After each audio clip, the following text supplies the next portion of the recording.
तो विद्यार्थियों, आज मैं आपको कुछ अंतर बता देता हूँ जो आपकी परीक्षा में आ सकते हैं। तो पहले हम हाइब्रिड एवं जनरल पर्पज कंप्यूटर में अंतर बताएंगे। Hybrid computer. हाइब्रिड का अर्थ है अनेक गुणधर्मों का होना अथवा वे कंप्यूटर जिनमें एनालॉग कंप्यूटर और डिजिटल कंप्यूटर दोनों के गुण हो हाइब्रिड कंप्यूटर कहलाते हैं। इन कंप्यूटरों का प्रयोग स्टील बनाने में, केमिकल प्रोसेस, मेडिकल साइंस आदि में होता है, जिससे कंप्यूटर के एनालॉग डिवाइस किसी रोगी के लक्षणों, तापमान, रक्तचाप आदि को नापती है। यह परिमाप बाद में डिजिटल भाग के द्वारा अंकों में बदले जाते हैं। इस प्रकार रोगी के स्वास्थ्य में उतार चढ़ाव का तुरंत परीक्षण किया जा सकता है। General purpose computer. सामान्य उद्देश्य कंप्यूटर में अनेक प्रकार के कार्य करने की क्षमता होती है, पर इनमें उपस्थित सीपीयू की क्षमता तथा कीमत कम होती है। सामान्य उद्देश्य कंप्यूटर में हम विशिष्ट कार्य हेतु कार्य सामान्यतः एक जैसे होते हैं। इसमें अलग से हम सीमित डिवाइस ही जोड़ सकते हैं, क्योंकि सीपीयू की क्षमता सीमित होती है। इन कंप्यूटर्स का प्रयोग सामान्य कार्य हेतु जैसे पत्र तैयार कर, दस्तावेज तैयार करना, डॉक्यूमेंट को प्रिंट करना आदि।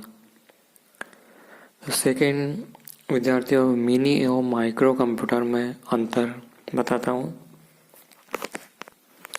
मिनी कंप्यूटर तो सन 1939 में डिजिटल इक्विपमेंट कॉरपोरेशन डीईसी ने प्रोग्रामेबल डाटा प्रोसेसर 1 पीडीपी बनाकर मिनी कंप्यूटर के उत्पादन की शुरुआत की थी। इसके संशोधन मॉडल पीडीपी 8 में आईसी के प्रयोग से इस कंप्यूटर का आकार व कीमत दोनों कम हो गए थे, जिससे मिनी कंप्यूटर शब्द का जन्म हुआ। पीडीपी 8 का आकार एक रेफ्रिजरेटर के बराबर था, इसलिए इसे मिनी कंप्यूटर कहा जाने लगा। इसमें विजुअल डिस्प्ले यूनिट और कीबोर्ड के साथ एक टेप ड्राइव और लाइन प्रिंटर होता है। तो इसकी विशेषताएं बताता हूँ। तो इन श्रेणी का सबसे प्रसिद्ध कंप्यूटर पीडीपी 7 है। ये माइक्रो कंप्यूटर से लगभग 5 से 50 गुना तेजी से कार्य कर सकते हैं। उनकी कीमत माइक्रो कंप्यूटर से अधिक है। मिनी कंप्यूटर में एक से अधिक सीपीयू होते हैं। इनकी मेमोरी और गति दोनों ही माइक्रो कंप्यूटर से अधिक होती है। ये व्यक्तिगत रूप से नहीं खरीदे जा सकते हैं। मिनी कंप्यूटर का प्रयोग आरक्षण प्रणाली में किया जाता है। Micro computer. इस कंप्यूटर में माइक्रो प्रोसेसर का प्रयोग होता है एवं इसका आकार भी अन्य कंप्यूटर्स की तुलना में काफ़ी छोटा होता है। इसका आकार इतना छोटा होता है कि इसको टेबल अथवा ब्रीफकेस में भी रखा जा सकता है। यह कंप्यूटर सामान्यतः सभी प्रकार के कार्य कर सकता है, क्योंकि इसकी कार्यप्रणाली बड़े कंप्यूटर के समान ही होती है। इस कंप्यूटर पर एक बार में केवल एक व्यक्ति कार्य कर सकता है। इस कंप्यूटर का प्रयोग घर में मनोरंजन के साधन के रूप में हो सकता है। इन कंप्यूटर द्वारा घर का बजट भी तैयार किया जा सकता है तथा शैक्षिक कार्यों के लिए भी इनका प्रयोग सरलतम रूप से किया जा सकता है।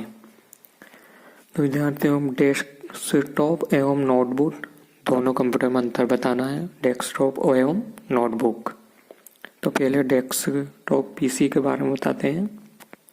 तो जो कंप्यूटर डेस्क पर रखे जाते हैं तथा अधिकतर स्थिर रहते हैं और हम उन्हें अपने साथ ज़्यादातर कहीं ले जा नहीं सकते। डेस्कटॉप पीसी कहलाते हैं। इन कंप्यूटर्स का उपयोग अस्पतालों, घरों, विद्यालयों, व्यावसायिक संस्थानों में किया जाता है। डेस्कटॉप कंप्यूटर क्षमता और मॉडल के आधार पर खरीदे जाते हैं। इनका वजन लगभग 20-25 किलोग्राम तक होता है। डेस्कटॉप कंप्यूटर का मॉनिटर सीआरटी ट्यूब वाला होता है, तो जिसका आकार एक टेलीविजन के समान होता है। आजकल एलसीडी स्क्रीन भी उपलब्ध है। इसमें मॉनिटर, कीबोर्ड, सिस्टम यूनिट अलग अलग होते हैं।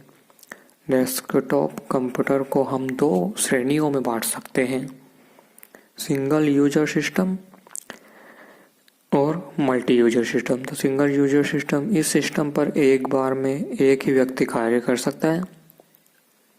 और मल्टी यूजर सिस्टम पर अनेक व्यक्ति एक बार में कार्य कर सकते हैं। ऐसे पीसी नेटवर्क पर लगाए जाते हैं। तो अब आता है नोटबुक पीसी कंप्यूटर के बारे में बता दें। तो नोटबुक पीसी को लैपटॉप पीसी भी कहा जाता है। लैपटॉप कंप्यूटर का वजन लगभग 1 से 4 किलोग्राम का होता है, इसलिए इसे व्यक्ति अपनी गोद में रखकर कार्य कर सकता है। इसके छोटे आकार के कारण इसे कहीं भी ले जाया जा सकता है। इसमें फ्लैट पैनल डिस्प्ले युक्त स्क्रीन होती है, अर्थात स्क्रीन पतली तथा चपटी होती है। इसका कीबोर्ड बहुत छोटे आकार का बटन की तरह होता है जो कम जगह घेरता है। इसे बैटरी से भी चलाया जाता है। इसे रेलगाड़ी, बस या वायुयान में बैठकर भी प्रयोग में लाया जा सकता है। तो अब रैम और रोम में अंतर बता देता हूँ। रैम और रोम, तो पहले रैम का बता देता हूँ। तो रैम को मेमोरी भी कहते हैं क्योंकि इस मेमोरी में हम डाटा को संग्रहित करने के साथ साथ उस संग्रहित डाटा को पढ़ भी सकते हैं। रैम कंप्यूटर की अस्थायी मेमोरी होती है। इनपुट डिवाइस द्वारा इनपुट किया गया डाटा क्रिया से पहले रैम में ही संग्रहित होता है और सीपीयू द्वारा आवश्यकता अनुसार वहां से प्राप्त कर लिया जाता है। रैम में डाटा या प्रोग्राम अस्थायी रूप से संग्रहित होता है। कंप्यूटर बंद हो जाने पर या विद्युत प्रवाह रुक जाने पर रैम से संग्रहित डाटा मिल जाता है, इसलिए रैम को वोलेटाइल या अस्थायी मेमोरी भी कहते हैं। रैम की क्षमता या आकार भिन्न भिन्न होते हैं, जैसे 1 MB, 2 MB, 4 MB, 16 MB, 32 MB, 64 MB, 128 MB आदि। चूँकि रैम को किसी भी लोकेशन का डाटा व निर्देशों का संग्रह एवं वापस प्राप्त करना यहाँ सब रैंडमली होता है, अतः सभी लोकेशन का एक्सेस टाइम समान होता है। अब आते हैं रोम पर। तो रोम कंप्यूटर की स्थायी मेमोरी होती है, जिसमें अक्सर कंप्यूटर निर्माताओं द्वारा प्रोग्राम संचित करके स्थायी कर दिए जाते हैं जो समयानुसार कार्य करते हैं तथा आवश्यकता पड़ने पर ऑपरेटर को निर्देश देते रहते हैं। बेसिक इनपुट आउटपुट सिस्टम नामक प्रोग्राम रोम का उदाहरण है, जो कंप्यूटर के ऑन होने पर उसकी सभी इनपुट आउटपुट डिवाइसेस को चेक करने एवं नियंत्रित करने का कार्य करता है। इस मेमोरी में संग्रहित प्रोग्राम परिवर्तित और नष्ट नहीं किए जा सकते हैं, उन्हें केवल पढ़ा ही जा सकता है, इसलिए इस मेमोरी को रीड ओनली मेमोरी कहते हैं। कंप्यूटर के बंद हो जाने या विद्युत प्रवाह बंद हो जाने पर भी इसमें संग्रहित प्रोग्राम नष्ट नहीं होते हैं, अतः हम रोम को नॉन वोलेटाइल या स्थायी संग्रह माध्यम भी कहते हैं।